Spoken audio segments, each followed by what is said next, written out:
الحمد لله الذي خلق السماوات والأرض وجعل الظلمات والنور ثم الذين كفروا بربهم يعدلون هو الذي خلقكم من طين ثم قضى أجلا وأجل مسمى عنده ثم أنتم تمترون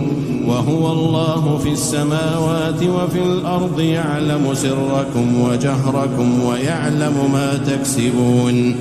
وما